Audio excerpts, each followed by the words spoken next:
Magandang araw mga kaibigan. Sabi ni BP Sara, ang gaba dili magsaba. Ito na ngayon ang gaba, sunod-sunod na dumarating sa buhay ng ICC prosecutor na siya ngayon ang umuusig kay Tatay Digong doon sa Netherlands. Ito, he goes on forced leave. Temporary. Umalis muna siya sa kanyang opisina. Ito, may post sa Facebook, Hananya Naftali. Sabi niya, breaking. The International Criminal Court Prosecutor Karim Khan, who issued arrest warrants against Israeli leaders, is now on leave amid the sexual misconduct probe. Yun po. So, sinerch ko itong balita na ito. Totoo nga. Sa BBC News. Nakabalita, Yan ang ICC prosecutor, Karim Khan. ICC prosecutor steps aside until sexual misconduct probe ends. So, hindi naman siya nag-resign. Forced leave. Kasi, ikaw yung nag-aakusa. Inaakusahan niya ang ating presidente, dating presidente Tatay Digong. Ilan yun? 43 murders, war on drugs. Sabi nga ng ating matalino, magiting, may prinsipyong Soldier General Guevara, war on drugs cannot be considered crimes against humanity. Malayo, because it's a legitimate government operation to protect its people. Tapos akusan mo ng war. So, ito, basahin muna natin itong news, at pag-usapan natin ano ang epekto nito sa kasong kinakarap ng ating Tatay Digong. Plus yung naibalita kahapon, naiblog ko na, frozen na ang kanyang bank accounts. Hindi na siya makagalaw. Wala na siyang access sa kanyang email. Kaya yun ang sabi ko, sunod-sunod na gaba. Okay. BBC News, Sofia Ferreira Santos. The Chief Prosecutor of the International Criminal Court has temporarily stepped aside until a sexual misconduct probe against him is concluded. Karim Khan will take a leave until the end of the external investigation, which began late last year, and his deputy prosecutors will run the office in his absence.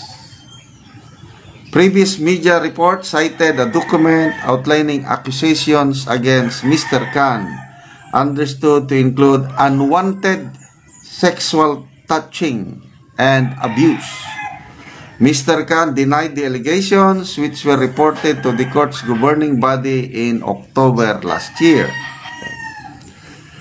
Several organizations and ICC staff members had previously called for Mr. Khan to step down during the investigation. Tama.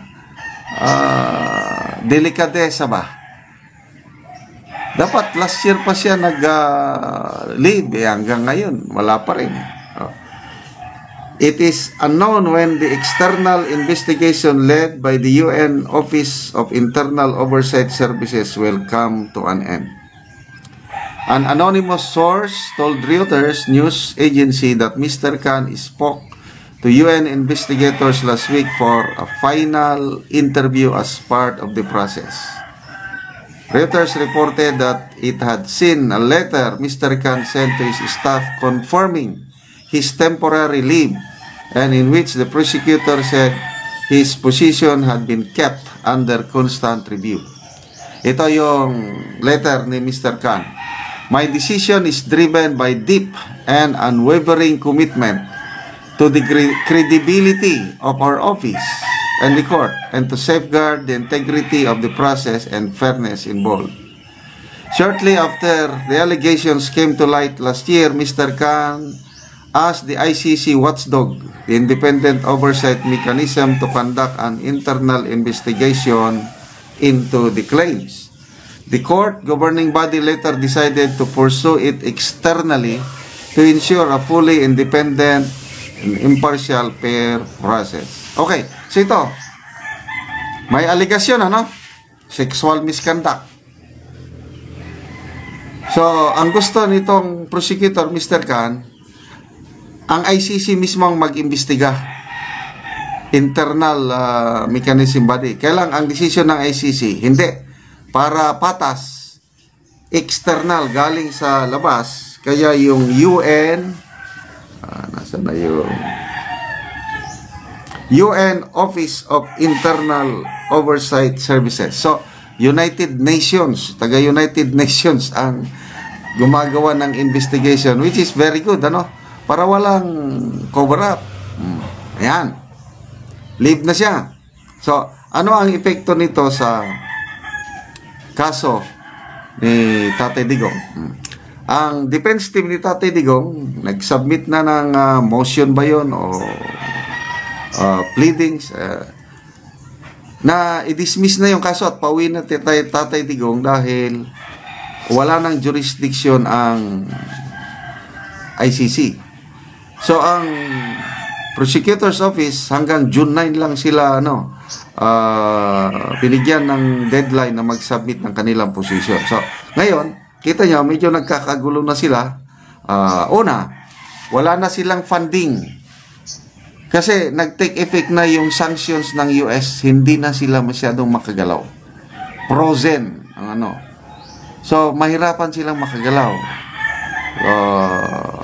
Yung access nila sa email, talagang determinado ang US na baldahin ang ICC. Kasi nga, inisyuhan nila ng warrant of arrest ang Israeli Prime Minister Benjamin Netanyahu. Ang US gusto niyang tulungan ng Israel Prime Minister na. Kaya ito ngayon. Kaya indirectly, sa tingin ko lang nakakatulong ito sa ating Tatay Digong. So, salamat.